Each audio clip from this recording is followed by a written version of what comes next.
Tu crois que tu choisis.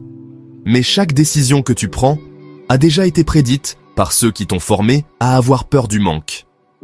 Dans cette vidéo, tu vas comprendre pourquoi tu reproduis sans le savoir les réflexes de ceux qui n'ont jamais été libres. Et ce que tu vas découvrir à la fin, c'est que plus tu t'appliques à faire les choses bien, plus tu restes exactement là où ils te veulent, docile, raisonnable et pauvre. Ce que tu crois n'est pas à toi. Tu crois que tu fais des choix. Tu crois que tu penses librement.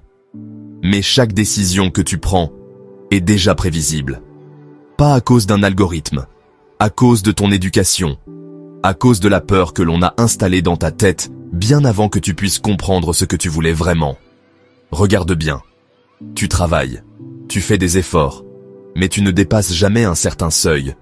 Comme s'il y avait un plafond invisible, un frein silencieux qui t'oblige à rester dans une zone acceptable, ni trop ambitieux, ni trop dérangeant, juste assez pour survivre. Ce plafond, ce n'est pas ton salaire, ce sont tes pensées automatiques, celles qu'on t'a implantées dès l'enfance, et que tu défends aujourd'hui comme si elles t'appartenaient.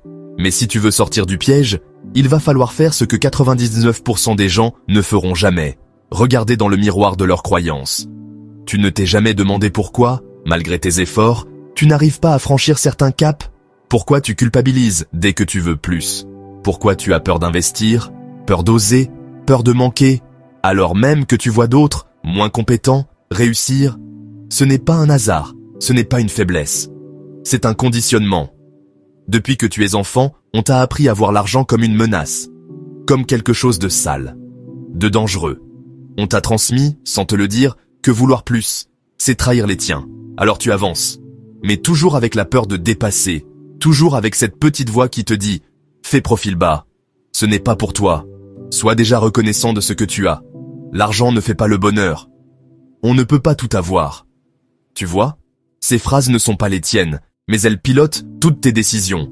La pauvreté ne commence pas avec ton compte en banque. Elle commence dans ton langage, dans tes habitudes, dans ta manière de te justifier quand tu renonces à quelque chose que tu désires profondément. Et cette pauvreté-là, tu ne la vois pas. Parce qu'elle s'est déguisée en bon sens, en réalisme, en humilité.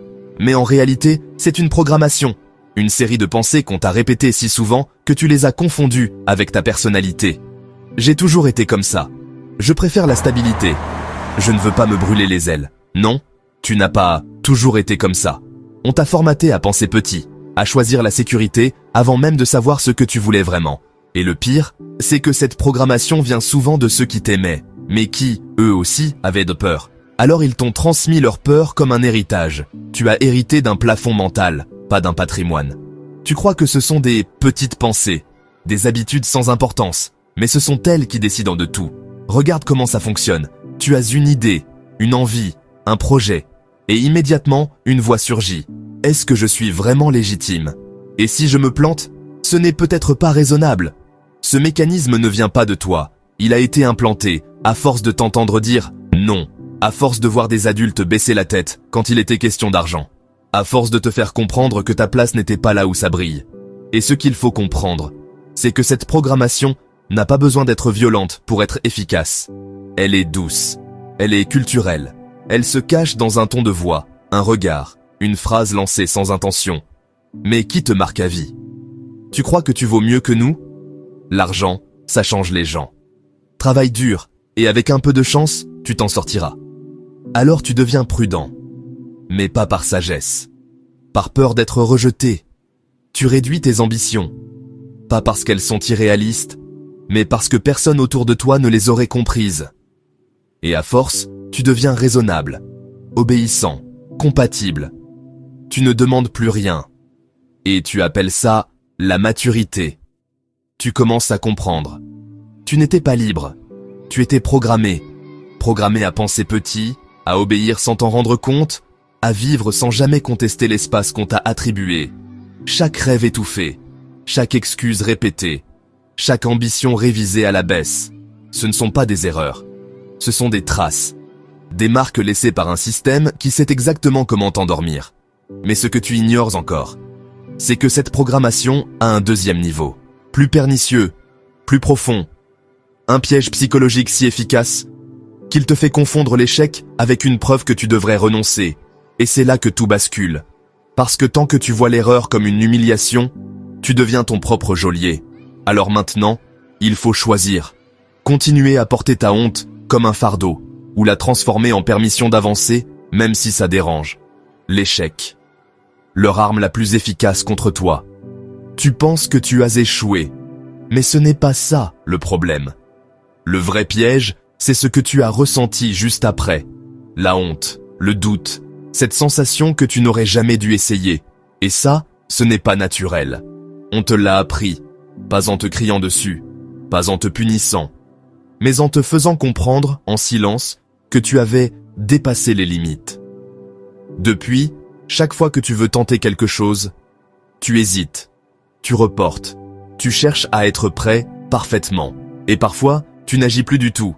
Mais si tu ne vois pas comment on t'a appris à interpréter l'échec comme une faute, alors tu continueras à y lire un interdit, au lieu d'y voir ta porte de sortie. Depuis l'enfance, on ne t'a jamais appris à échouer. On t'a appris à redouter l'échec, à l'interpréter comme une sanction, un rappel à l'ordre.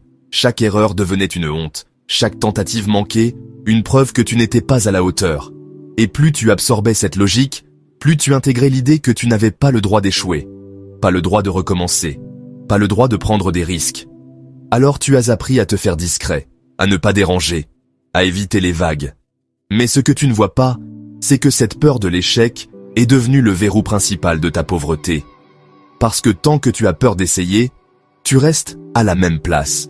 Et c'est exactement ce que veut le système. Des gens raisonnables, silencieux, immobilisés par la peur de mal faire. On t'a laissé croire que l'échec était une fin, mais en vérité, c'est une invention, une illusion parfaitement entretenue. Parce qu'un enfant qui échoue se relève naturellement, il recommence, il apprend. Mais toi, on t'a appris à interpréter l'échec comme un verdict, pas comme une étape. Et à chaque nouvelle tentative, tu ne vois plus un apprentissage. Tu vois un potentiel traumatisme, une humiliation future, un souvenir de plus à t'infliger en silence. Alors tu préfères ne rien tenter. Et tu appelles ça prudence. Mais ce que tu ne réalises pas, c'est que chaque fois que tu abandonnes avant d'avoir essayé, tu offres à ce système une victoire. Parce qu'un pauvre qui échoue n'a même plus besoin d'être contrôlé. Il se corrige tout seul. Il baisse la tête. Il se fait oublier. Il se fige. Et pendant ce temps-là, ceux que tu admires, ceux que tu envies, ceux qui réussissent vraiment, échouent tous les jours. Mais avec une arrogance que tu ne t'es jamais autorisée. Tu ne le vois pas, mais elle est là, chaque jour. Ta peur de l'échec dirige ta vie. Elle choisit à ta place. Elle te dit quoi faire, qui devenir, jusqu'où aller. Et surtout, quoi ne pas tenter. Regarde. Combien d'idées as-tu abandonnées avant même d'essayer? Combien de projets as-tu enterrés parce que tu n'étais pas encore prêt? Combien de fois as-tu choisi le silence, juste pour ne pas paraître idiot? Ou simplement, pour ne pas avoir à te justifier? Tu n'as pas manqué de talent. Tu n'as pas manqué d'opportunité. Tu as manqué d'autorisation. Et ce manque-là, on te l'a transmis. Il est inscrit dans ton corps, dans ton regard, quand tu hésites, dans la tension que tu ressens avant de dire « je vais me lancer ». Et le plus tragique, c'est que tu as fini par t'auto-surveiller. Tu ne demandes même plus l'avis des autres. Tu dis non à ta place. Et pourtant, chaque erreur que tu aurais pu commettre aurait été une preuve que tu étais vivant, en mouvement, en exploration, en apprentissage. Mais à force de confondre l'échec avec la honte, tu t'es fabriqué une cellule. Pas une cellule visible. Une cellule intérieure, silencieuse, rationnelle, socialement acceptable, mais mortelle. Et c'est là que la vérité bascule. Tu ne fuis pas l'échec. Tu fuis ce qu'il dit de toi, aux yeux des autres. Et ça, t'empoisonne en silence. Parce qu'en refusant d'échouer, tu refuses aussi d'exister en dehors de leur approbation. Et maintenant, on entre dans un territoire plus sombre. Celui où ta peur les sert. Celui où ta loyauté les enrichit. Dans la prochaine partie, tu vas voir comment les codes hérités de ton enfance t'obligent à saboter tout ce que tu construis. Et pourquoi reprendre le pouvoir passe par une rupture brutale. Prépare-toi à voir la réussite devenir une trahison. Une trahison que tu dois assumer. Le système n'a plus besoin de chaînes. Tu t'en fabriques seul. Tu veux réussir. Tu travailles, tu avances, mais dès que ça commence à fonctionner, une résistance invisible te retient.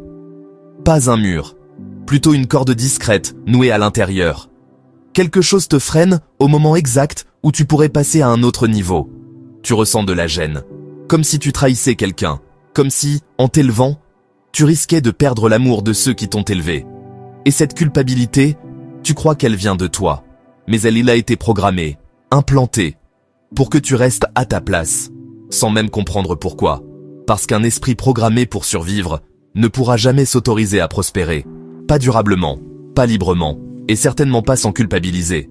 Tu peux lire tous les livres sur l'argent, suivre toutes les formations, recopier toutes les routines des gens qui réussissent. Mais tant que ton logiciel intérieur reste contaminé, chaque opportunité te semblera suspecte. Chaque réussite déclenchera un mécanisme de sabotage. Tu vas procrastiner, tu vas douter, tu vas t'auto-saboter. Et tu vas croire que c'est de ta faute. Mais non, ce que tu ressens comme de la paresse, ce que tu juges comme un manque de discipline ou un blocage personnel, est souvent un héritage invisible, un conditionnement mental transmis, non pas par méchanceté, mais par loyauté, par amour, par peur aussi. Tu répètes les schémas de pensée de ceux qui, sans le savoir, t'ont appris à avoir peur. Peur de manquer, peur de trahir, peur de décevoir, peur de devenir trop visible, trop différent, trop libre. Et tant que tu n'identifies pas ces racines, tu vas continuer à t'excuser d'exister pleinement. Tu vas confondre confort avec sécurité et discipline avec punition, pas par faiblesse, mais par fidélité à une histoire qui n'est plus la tienne. Quand tu grandis dans le manque, dans l'instabilité, dans l'ombre, la réussite ne te paraît pas naturelle. Elle te paraît suspecte, parce qu'on ne t'a pas préparé à la recevoir. On t'a préparé à y survivre, à faire avec ce qu'il y a, à ne pas se plaindre, à ne pas demander plus, par décence. Alors quand tu commences à monter, quand tu gagnes plus, quand tu t'achètes du temps, de la liberté, du silence, tu ressens un malaise, un vertige, une dissonance. Tu te mets à douter de toi, tu te compares, tu te rappelles d'où tu viens, et surtout, tu te demandes si tu as encore le droit d'avancer. Car réussir quand personne autour de toi ne l'a fait, c'est porter le poids de leur frustration et de leur regard. Et ce regard peut être lourd, très lourd. Un simple « tu as changé » peut suffire à tout faire vaciller. Une blague sur ton train de vie, une remarque sur tes priorités, et toute ton avancée intérieure se fissure. Parce que ce qu'on ne te dit pas, c'est que le plus difficile n'est pas de réussir. C'est de réussir sans te trahir, et sans trahir ceux que tu aimes. Et tant que tu n'as pas conscience de cette tension, tu continueras à te brider par sécurité. Alors que c'est précisément ce qui t'empêche d'évoluer. Tu ne sabotes pas ton succès par inconscience. Tu le sabotes par loyauté émotionnelle. C'est une mécanique précise, inconfortable, mais terriblement efficace. Tu gagnes un peu plus, et tu dépenses immédiatement. Pour revenir à un niveau qui ne dérange personne. Tu reçois une opportunité, mais tu l'étouffes avec un « ce n'est pas le bon moment » ou un « je ne suis pas encore prêt ». Tu pourrais t'absenter, ralentir, respirer, mais tu t'infliges des horaires absurdes parce que tu as peur qu'on dise que tu te reposes sur tes lauriers. Et au fond, tu crois que ce sacrifice te rend digne. Tu crois qu'en t'épuisant, tu mérites mieux. Mais c'est une ruse de ton inconscient. Tu ne travailles pas pour avancer. Tu travailles pour continuer à être accepté par ceux qui ne supporteraient pas que tu réussisses trop. Alors, tu restes à mi-hauteur, assez visible pour ne pas sombrer, mais jamais assez haut pour être en danger d'être jugé. Tu vis dans la zone de confort du mérite, pas trop pauvre pour demander, pas trop riche pour déranger. Et tu appelles ça l'équilibre. Mais c'est un pacte silencieux avec ta propre autocensure. Car au fond, tu as peur que si tu réussis vraiment, tu perdes les regards qui t'ont construit, l'approbation, la validation, la familiarité. Et tant que tu choisis l'appartenance plutôt que la transformation, tu ne construis rien de solide. Tu tournes en rond dans un confort émotionnel qui te vole ta puissance. Et c'est ici que tout bascule. Tu viens de voir comment tu sabotes ton ascension pour ne pas perdre l'amour de ceux qui n'ont jamais voulu que tu t'élèves. Tu crois choisir, mais tu composes, tu adaptes, tu t'excuses. Parce qu'en toi, vit encore la peur de trahir. Mais ce que tu vas découvrir maintenant est encore plus violent. On ne t'a pas seulement appris à douter de toi. On t'a dressé à dire oui à ce qui t'éteint, à remercier quand on t'écrase, à sourire quand tu t'oublies. Et tant que tu ne vois pas ça, tu crois être libre, alors que tu es toujours enchaîné. Prépare-toi. Parce que dans la suite, tu vas comprendre pourquoi chaque fois que tu dis oui par automatisme, Tu refuses sans le savoir ta propre abondance. Tu n'étais pas né pour être pauvre. Tu crois que tu es libre. Mais regarde bien. Quand quelqu'un te propose un projet ambitieux, une opportunité risquée, une vie plus grande, qu'est-ce qui te traverse en premier? L'excitation ou la peur de tout perdre? Tu dis vouloir changer ta vie. Mais dès qu'il faut dire non à ce que tu connais, tu ralentis, tu doutes, tu recules. Et si ce n'était pas de ta faute? Et si on t'avait appris, depuis l'enfance, que dire non à la sécurité, c'était dire oui à l'échec? Tu vas voir, le piège n'est pas seulement dans tes choix. Il est dans les récompenses invisibles que tu reçois chaque fois que tu restes petit. Parce que tout ton environnement d'enfance a été structuré autour d'un seul réflexe. Éviter la peur. Pas la pauvreté. Pas l'échec. Pas l'injustice. Seulement, cette peur sourde, transmise de génération en génération. La peur de tout perdre. La peur de déranger. La peur de manquer. Alors, on ne t'a pas appris à construire. On t'a appris à t'adapter. À te taire pour ne pas faire honte. À rester modeste pour ne pas faire peur. À choisir la sécurité. Pour ne pas être celui qui détruit l'équilibre fragile. On t'a dit que l'argent était rare. Que l'ambition était dangereuse. Que viser plus, c'était devenir ingrat. Tu as grandi dans une cage mentale construite avec les barreaux de la prudence, du sacrifice et du silence. Et peu à peu, tu as pris leurs blessures pour des valeurs. Tu as confondu leur prudence avec de la sagesse. Tu as appelé fidélité ce qui n'était que répétition. Mais leur survie ne garantit pas ta liberté. Et rester loyal à leur peur, c'est dire non à ta propre évolution. Ce que tu dois comprendre, c'est que cette pauvreté n'est pas qu'un manque d'argent. C'est une culture, un conditionnement invisible qui te programme à tout minimiser. Tes désirs, tes besoins, ton espace, ta valeur. Elle te fait croire que vouloir plus, c'est être arrogant. Que dire non, c'est trahir. Que t'écouter, c'est égoïste. Alors tu restes. Tu acceptes des situations qui t'étouffent. Tu protèges des gens qui n'ont jamais protégé tes rêves. Tu continues d'acheter des choses inutiles juste pour ne pas paraître pauvre. Parce que la vraie pauvreté qu'on t'a enseignée, c'est celle de te sentir coupable de vouloir plus. Et c'est ce programme que tu dois désinstaller. Car tant qu'il tourne en fond dans ta tête, tu ne pourras jamais construire une richesse durable. Regarde bien. Tu dis oui à des offres qui ne t'élèvent pas, à des dépenses qui n'ont aucun sens, à des obligations qui te vident, à des gens qui t'utilisent. Et chaque fois, tu justifies ton oui par des mots comme « il faut bien »,« je n'ai pas le choix »,« c'est comme ça ». Mais en réalité, tu as le choix. Tu l'as toujours eu. Tu as juste appris à ne pas l'utiliser. Parce qu'on t'a formé à croire que dire non, c'était perdre ta place, être ingrat, être méchant, être seul. Alors tu t'écrases, tu encaisses. Et tu appelles ça être une bonne personne. Mais ce que tu ignores, c'est que chaque fois que tu dis oui à quelque chose qui te diminue, tu signes un contrat avec la pauvreté. Pas seulement financière, identitaire, émotionnelle, spirituelle. Parce que dire non, dans ta tête, est devenu une menace. Mais dans la réalité, c'est ton seul acte de souveraineté. C'est le début de la séparation, de la désobéissance intérieure, du pouvoir personnel.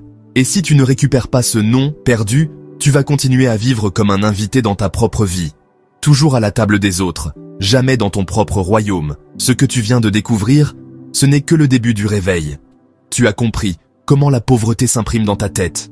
Mais si tu t'arrêtes maintenant, tu vas continuer à vivre selon les règles d'un jeu que tu ne maîtrises pas. Et ce jeu, c'est l'argent, le vrai. Celui que l'on ne t'a jamais appris. Celui que les riches comprennent et que les autres subissent. Tu crois que faire des efforts suffit? Que travailler plus, épargner, être prudent te protégera? Tu te trompes. Parce qu'il existe 7 règles invisibles que l'on t'a volontairement cachées et qui expliquent pourquoi même ceux qui gagnent bien leur vie restent pauvres. Si tu ignores ces lois, tu vas continuer à te battre dans le vide. Mais si tu les comprends, tu changes de niveau. Regarde cette vidéo maintenant, avant que tes habitudes ne t'enferment à nouveau dans une prison que tu croyais avoir quittée.